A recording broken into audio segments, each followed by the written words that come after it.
Halo, Assalamualaikum warahmatullahi wabarakatuh. Selamat pagi. Perkenalkan, nama saya Dewi Novitasari Suhaid. Saya adalah salah satu staf pengajar di program studi kebidanan STK SIM Karolus. Saat ini saya terlibat secara aktif dalam proses pengajaran di berbagai mata kuliah kebidanan, khususnya yang berkaitan dengan kesehatan reproduksi perempuan, yang juga menjadi fokus dalam pengembangan tridharma saya dalam bidang penelitian dan pengabdian kepada masyarakat. Dalam video ini, kita akan membahas tentang mata kuliah kontrasepsi dan kesadaran keluarga berencana alamiah dalam perencanaan keluarga yang akan dilaksanakan dalam semester 7 dengan total beban SKS-nya adalah 5 SKS. Saya merupakan bagian dari tim teaching bersama 4 dosen lainnya dalam penyelenggaraan mata kuliah ini. Mata kuliah ini memberikan kesempatan kepada mahasiswa untuk memahami dan mengaplikasikan teori mengenai pelayanan kontrasepsi secara umum, baik itu kontrasepsi hormonal dan non-hormonal, sampai dengan tahapan konseling dan membantu pasangan usia subur untuk mengambil keputusan keluarga penggunaan metode yang tepat, secara khusus untuk pendekatan penggunaan metode kontrasepsi alamiah dengan menggunakan metode ovulasi billing sampai dengan tahapan sebagai konselor dalam pendampingan dan pencatatan siklus bulanan. Capaian pembelajaran dari mata kuliah ini adalah mahasiswa mampu menerapkan teori dalam memberikan asuhan kontrasepsi secara komprehensif, adil, setara gender, dan berbasis hak. Proses pembelajaran dilakukan melalui metode klasikal, baik itu dilakukan secara luring maupun dilakukan secara daring. Ada pembelajaran laboratorium dan juga pembelajaran di lapangan. Untuk mata kuliah ini, evaluasi dilakukan baik secara formatif dan sumatif. Dalam video selanjutnya, saya akan menjelaskan salah satu topik, yaitu konseling dan pengambilan keputusan dalam keluarga berencana. Ya, baik. Selamat pagi semuanya. Selamat pagi, Bu. Ya, gimana kabarnya hari ini? Baik, Ibu. Oke, baik. Hari ini kita akan masuk ke dalam mata kuliah kontrasepsi dan kesadaran KBA dalam perencanaan keluarga, melanjutkan dari beberapa pertemuan sebelumnya. Mungkin kita bisa langsung aja. Kita akan masuk lagi ke dalam mata kuliah kontrasepsi dan kesadaran akan KBA dalam perencanaan keluarga, tapi hari ini kita fokus ngomongin tentang strategi komunikasi efektif dalam pelayanan keluarga berencana. Oke. Nah, takut-takut lupa gitu kan, meskipun udah sering kenal, udah sering berinteraksi gitu kan, takut-takut lupa. Ibu perkenalkan lagi, nama Ibu Dewi Novitasari Suhaid.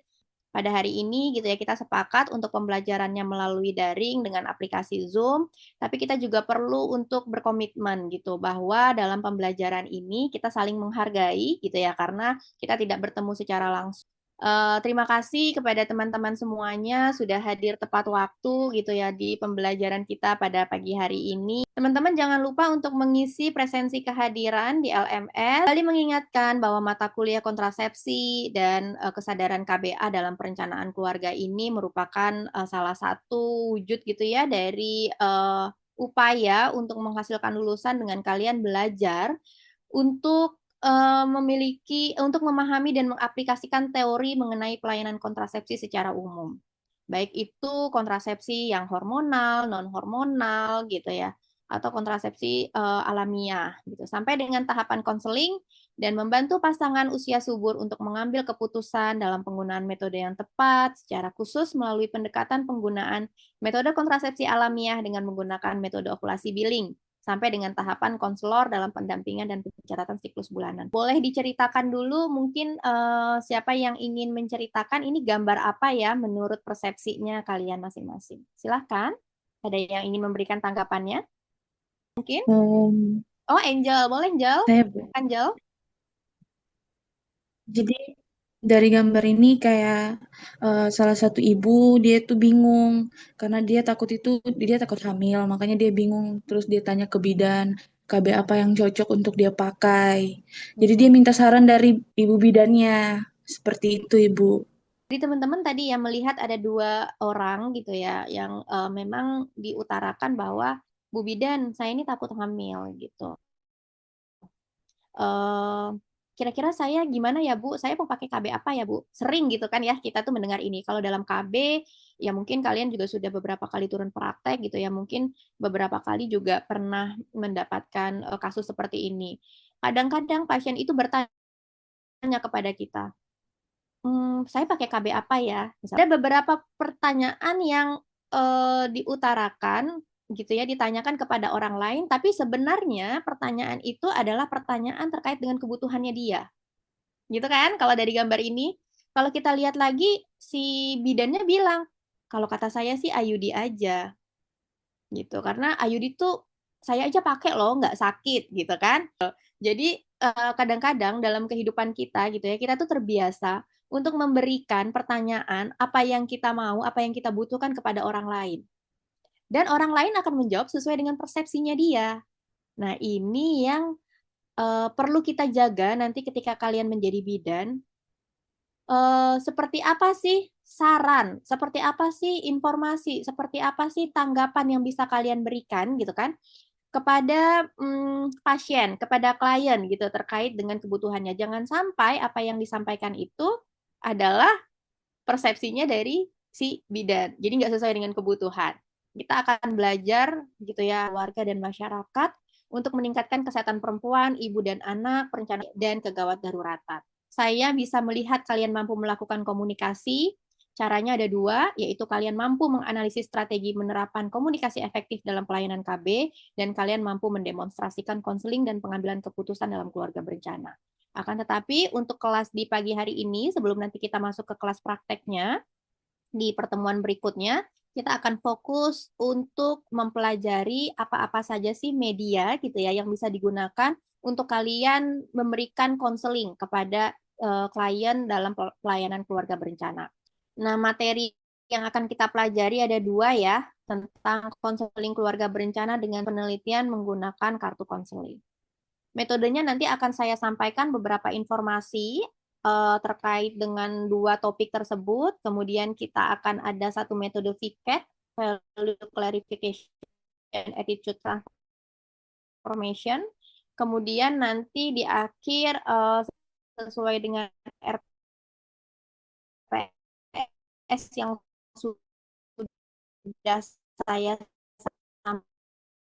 sampaikan sebelumnya, maka kalian akan ada tugas mandiri untuk literatur BLMS. Bidan adalah orang yang lebih pintar daripada klien dalam mengambil keputusan hidup dan kontrasepsi. Setuju nggak? Karena bidan itu kuliahnya kayak kalian nanti 5 tahun. Jadi kalian lebih pintar tuh daripada pasiennya. Dan kalian akhirnya yang lebih berhak untuk memberikan keputusan. Setuju atau tidak? Geleng-geleng. Silia. Belum dengar suara Silia nih tadi pagi, dari pagi. Coba Silia.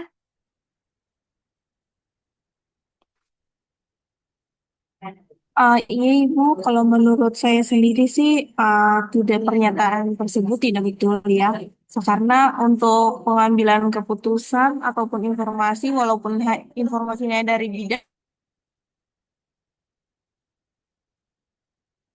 Oh, sinyalnya terputus kayaknya ya Silia ya. Tapi tadi saya menangkap bahwa Silia menyatakan bahwa dia nggak setuju dengan pernyataan seperti itu.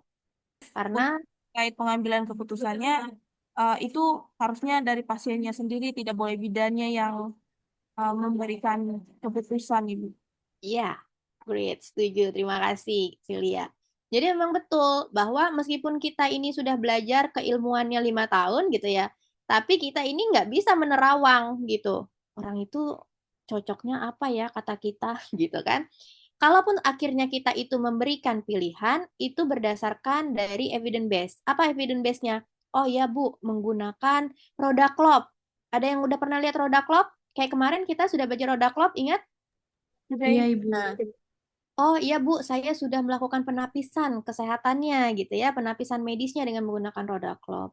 Nah, dari situ kemudian saya memberikan beberapa pilihan dan akhirnya pasiennya yang memilih. Jadi bukan juga kalian mengarahkan kepada satu pilihan kontrasepsi gitu kan, tapi kalian memberikan beberapa pilihan yang cocok dengan kesehatannya, yang kemudian nanti dari situ baru pasiennya yang memilih. Oke. beberapa pernyataan tadi itu sebenarnya pernyataan-pernyataan yang memang mungkin saja bisa berbeda ya pendapatnya antara satu dengan orang lainnya. Intinya juga di sini bahwa teman-teman semuanya perlu paham setiap orang itu mungkin saja punya nilai yang berbeda, mungkin saja punya pemahaman yang berbeda. Misalkan, oh yang tadi pernyataan nomor 2 saya setuju aja sih Bu. Kenapa? Karena itu kepala keluarga, misalkan gitu kan. Suami kepala keluarga, saya setuju gitu, misalkan kayak gitu. Nggak apa-apa. Kalian mungkin saja akan ketemu dengan klien yang seperti itu, yang memiliki perbedaan nilai dengan kalian. Tetapi kalian tidak boleh memaksakan nilai yang kalian bilang iya gitu ya, yang kalian setuju, yang kalian yakini gitu ya, itu harus sama dengan nilai orang lain. Sama seperti kepercayaan kan, agama kan. Kita beda-beda gitu kan, tapi kita juga nggak boleh memaksakan agamanya saya ke kalian dan ataupun agamanya kalian ke saya. Oke, jadi memang sebenarnya SKBKB itu sudah mulai digunakan pada bulan Agustus tahun 2016. Dan beberapa pembelajaran ya, lesson learn yang dilakukan gitu, kemudian disampaikan bahwa konseling dengan pendekatan SKBKB ini dapat meningkatkan persentase ibu yang menerima konseling dari 40% sampai dengan 70%. Jadi dulunya cuma 40% yang menerima konseling gitu kan, tapi dengan menggunakan teknik strategi konseling berimbang, maka yang mendapatkan konseling klien itu naik jadi 70% dilaporkan. Nah, kemudian SKBKB itu pertama kali gitu ya digunakan khusus untuk KBPP. Jadi yang pasca persalinan.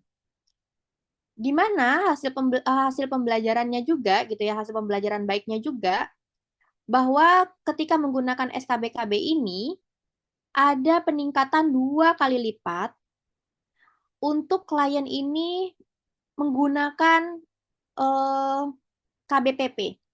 Jadi yang tadinya awalnya 20% rata-rata menjadi 40% KBPP-nya itu dipilih sama klien gitu ya setelah dia menggunakan SKBKB.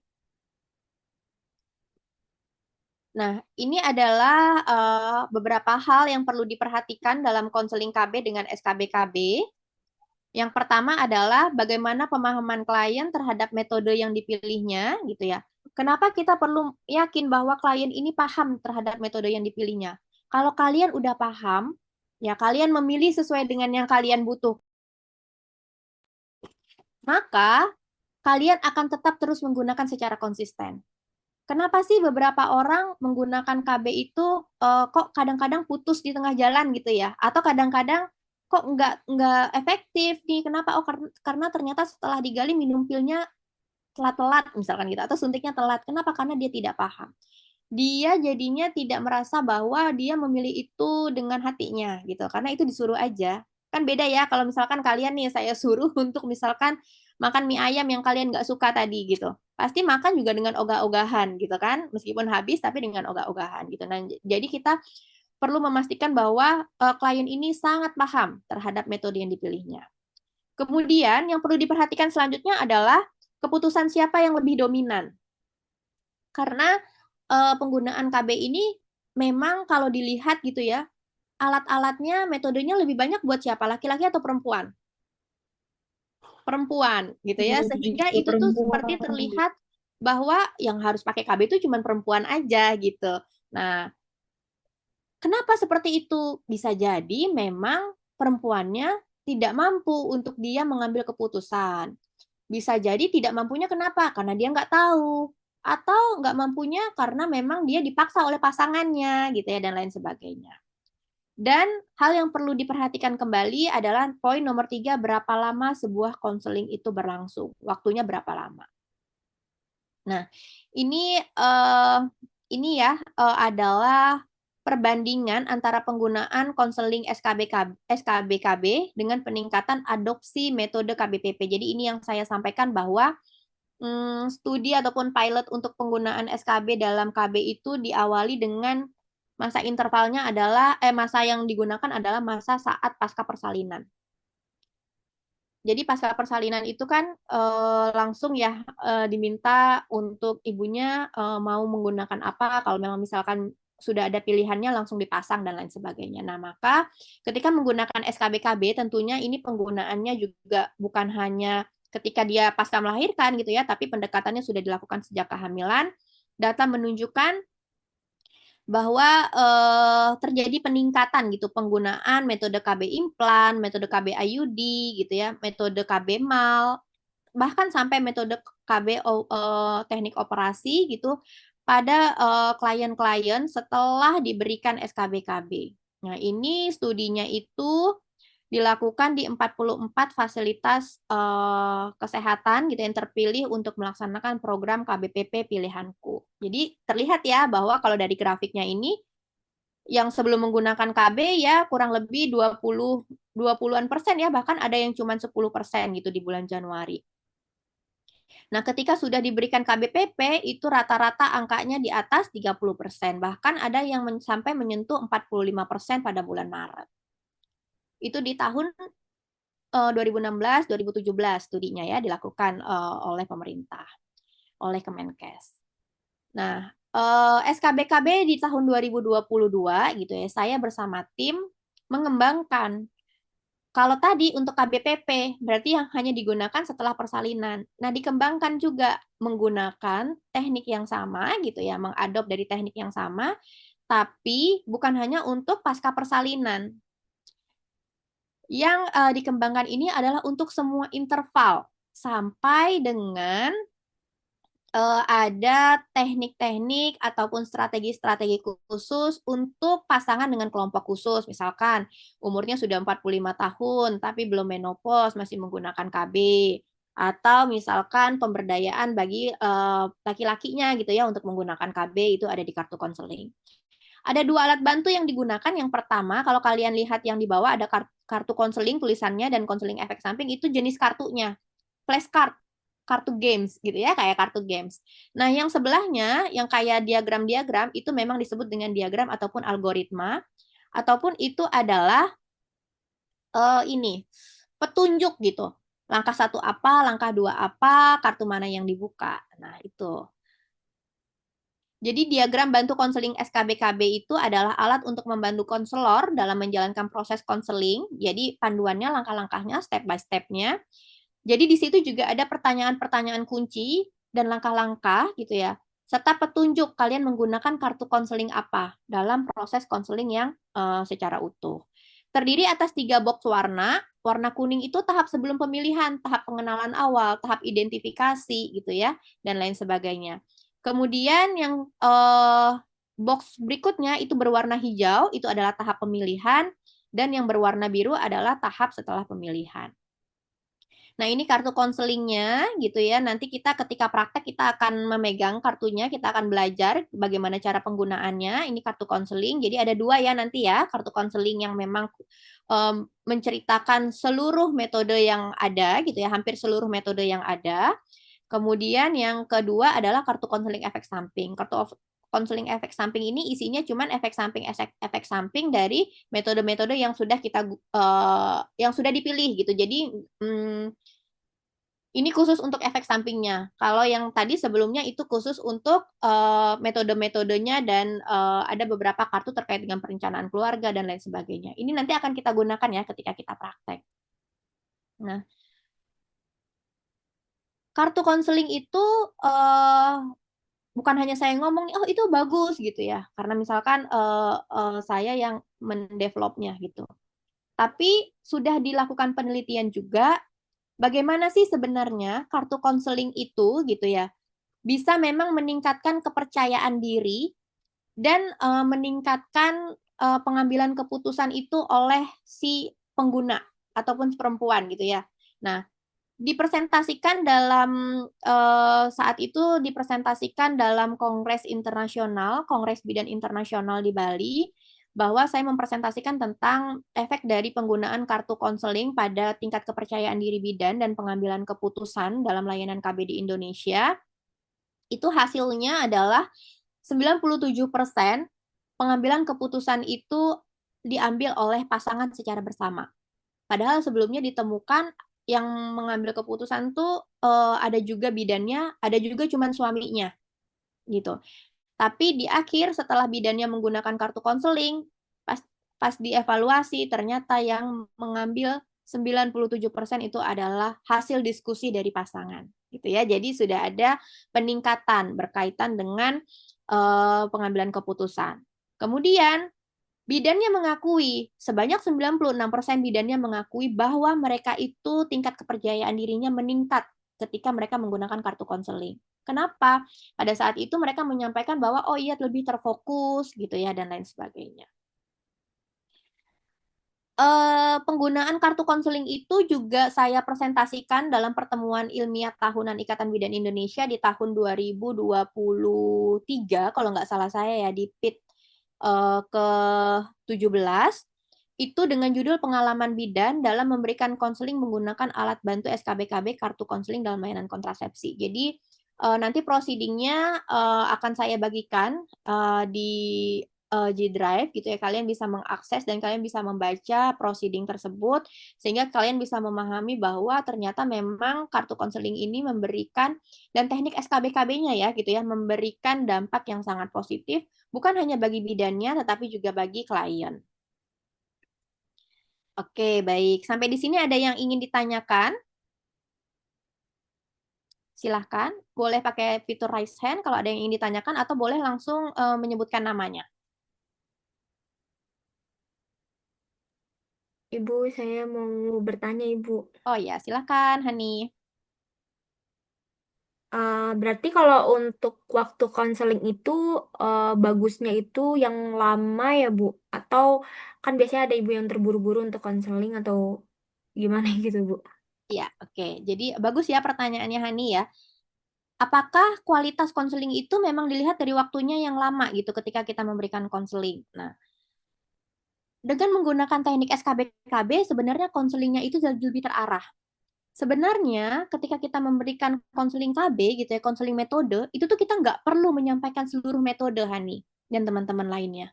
Malahan itu tuh yang akan membuat si ibunya jadi bingung kan, terlalu banyak metode yang harus dipelajari. Jadi apa Bu yang harus disampaikan? Sampaikanlah metode yang memang cocok untuk dia. Sehingga dia hanya memilih metode yang cocok untuk apa yang paling oke untuk dirinya gitu. Jadi nggak semuanya.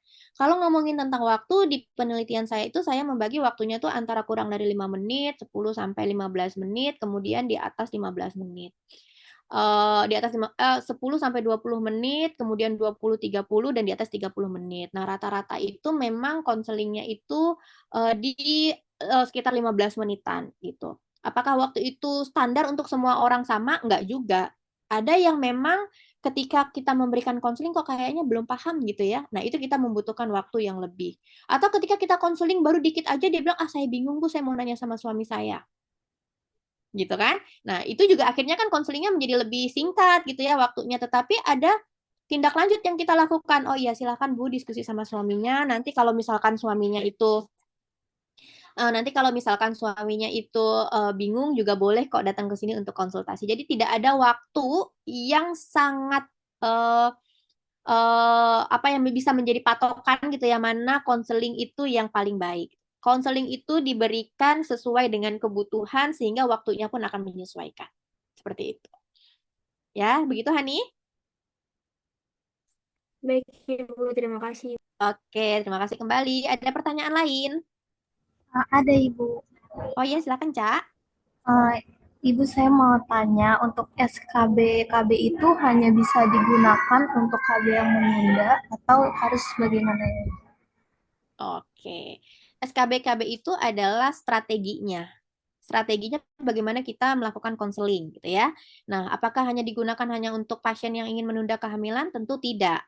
Pasien yang mau merencanakan kehamilan pun kita bisa menggunakan teknik ini. Sampai dengan pasangan yang ingin menghentikan kesuburannya, yang ingin operasi gitu ya, itu juga kita bisa menggunakan. Nah, di kartu konseling nanti ketika kita praktek ada juga teknik-teknik yang bisa kalian gunakan terutama untuk pasien yang disabilitas. Jadi kita juga perlu untuk memberikan layanan secara inklusi, bukan hanya kepada pasien yang biasa kita temui gitu ya, tetap termasuk juga individu-individu yang mengalami keterbatasan gitu. Jadi seperti itu. Baik, begitu, Cak? Terima kasih, Bu. Ada pertanyaan lain? Cukup? Baik. Nah, jadi ini adalah kesimpulan kita pada pagi hari ini untuk pembelajaran berkaitan dengan SKBKB. Jadi strategi konseling berimbang adalah pendekatan komunikasi efektif yang berfokus pada pemberdayaan klien, penghormatan terhadap hak kesehatan reproduksi, dan pengambilan keputusan secara sadar oleh perempuan. Jadi penggunaan media kartu konseling ini dapat membantu bidan memberikan informasi kontrasepsi yang lebih terstruktur, partisipatif, dan mudah dipahami oleh klien, sehingga perempuan itu dapat mengenali kebutuhan reproduksinya, dapat memahami pilihannya gitu ya, dan mengambil keputusan secara mandiri. Ingat, mandiri, sadar, dan tanpa tekanan. SKBKB ini mendukung pelayanan kebidanan yang lebih humanistik, yang adil gender, dan yang berbasis hak. Oke, nah boleh diambil handphonenya teman-teman semuanya. Kita akan menggunakan Menti. Boleh diambil, boleh di-scan barcode-nya. Sudah di-scan semuanya? Sudah, Ibu. Sudah, Ibu. Sudah ya, sudah bisa masuk. Oke. Sebentar.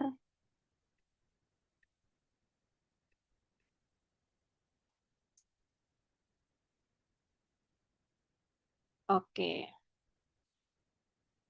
Ya, pertanyaan pertama. Hak untuk keputusan dalam pengambilan menggunakan KB jatuh kepada, oke, jawabannya adalah individu itu sendiri. Ini belum kelihatan ya? Ya, sudah 5 orang ya yang menjawab oke. Betul, pilihannya jatuhnya kepada individu sendiri, bukan kepada bidan ataupun bukan jatuh kepada pasangan, hak untuk pengambilan keputusan. Pertanyaan nomor 2, manfaat menggunakan SKBKB dalam layanan konseling yang paling tepat. Manfaatnya apa? Ada 3 pilihannya. Silahkan dipilih. Layanan berbasis hak. Oke. Semuanya memilih layanan berbasis hak. Ya, betul. Bahwa ketika kita menggunakan SKBKB, maka layanan konseling ini memberikan gitu ya layanan yang berbasis hak. Kita tidak ngomongin tentang waktu yang lebih cepat, ataupun kita tidak ngomongin juga bahwa keputusan ini diambil oleh ahlinya. Oke, baiklah.